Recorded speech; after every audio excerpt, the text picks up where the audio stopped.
अगली अभिक्रिया देखते हैं, बाल्ज-सीमान अभिक्रिया। इसमें बेसिकली अपने को फ्लोरोबेंजीन का निर्माण करना रहता है।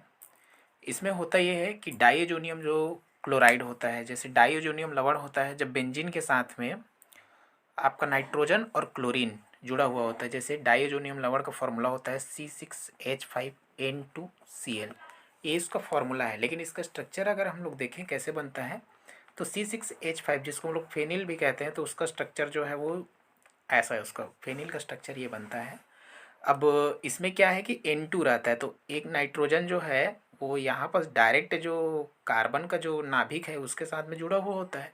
डबल बॉन्ड के साथ में क्या होता है ये, सॉरी, हाँ ठीक है, जैसे यहाँ क्या होता है, ये जो है वो आपका एक नाइट्रोजन डायरेक्ट कार्बन नाभिक से जुड़ा हुआ है और दो नाइट्रोजन है, N2 है, तो N और N डबल बॉन्ड के द्वारा क्या होता है, जुड़ा हुआ होता है। और उसके बाद फिर इस एक N से एक Cl जो है वो जुड़ा हुआ होता है, ठीक है। और इसके बीच का जो बंध जो है ना, वो कहीं ना कहीं एक प्रकार का ध्रुवीय बंध होता है। यहाँ से ये आसानी से ये ऐसा पॉजिटिव या निगेटिव में चेंज हो सकता है ना। तो ये हो जाएगा आपका डाइअजोनियम लवण का स्ट्रक्चर। तो इसमें होता ये है कि इसी डाइअजोनियम लवण का ना बोरोफ्लोरिक अम्ल, बोरोफ्लोरिक अम्ल का फॉर्मूला होता है HbF4।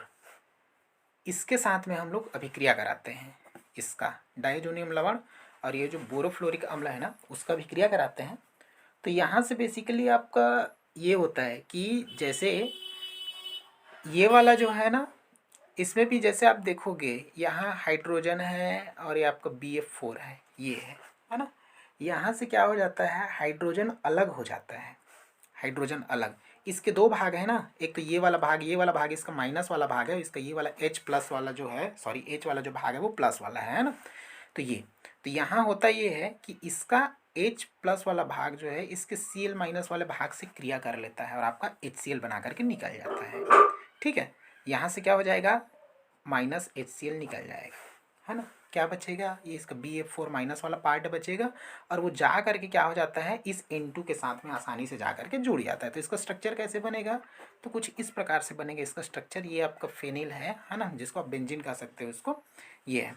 अब इसमें क्या होता है, N के साथ में डबल बॉन्ड N और यहाँ क्या होता है BF4 होता है। और इसका ये जो नया जो संरचना बना हुआ है, इस नए बने संरचना का नाम होता है डाइएजोनियम बोरोफ्लोराइड कहते हैं इसको। ये डाइएजोनियम है इतना, बोरोफ्लोराइड है ना, तो ये इसका नाम है। अब इसी को अगर हम लोग क्या कर देते हैं, गर्म कर देते हैं।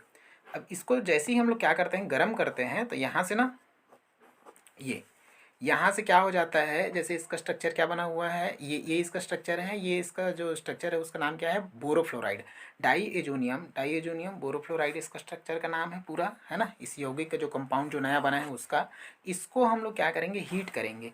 तो इसको जैसे ही हीट करते हैं ना, तो यहाँ से इसके बीच का जो बॉन्ड है ना, और ये इसके बीच का जो बॉन्ड है वो टूट जाता है और N2 के रूप में क्या हो जाता है, N2 अणु के रूप में ये निकल जाएगा। और यहाँ पर BF4 है ना, तो इसमें से एक फ्लोरीन जो है वो डायरेक्ट ये जो कार्बन नाभिक है ना उसके साथ में क्या हो जाता है, जुड़ जाता है। और उसके अलावा आपका BF3 जो यौगिक है वो बनता है।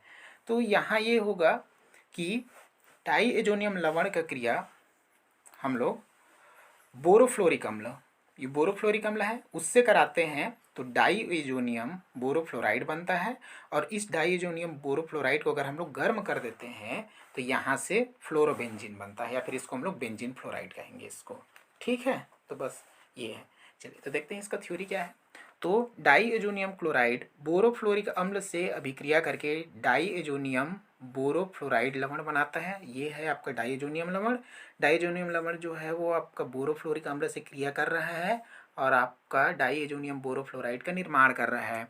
अब इसी ये जो डाइएजोनियम बोरोफ्लोराइड है ना, इसको अगर हम लोग हीट करते हैं, तो यहाँ से आपका N2 अलग हो जाएगा, ये BF3 अलग होगा और एक फ्लोरीन जो है वो डायरेक्ट कार्बन रिंग से नाभिक से जुड़ करके वो आपका फ्लोरोबेंजीन का निर्माण करेगा, है ना। तो यहाँ से ये BF3 अलग और N2 अलग हो जाएगा, ठीक है। तो इस अभिक्रिया को हम लोग बाल्ज-सीमान अभिक्रिया कहते हैं। तो मुझे उम्मीद है कि ये रिएक्शन आपको समझ में आया होगा। धन्यवाद।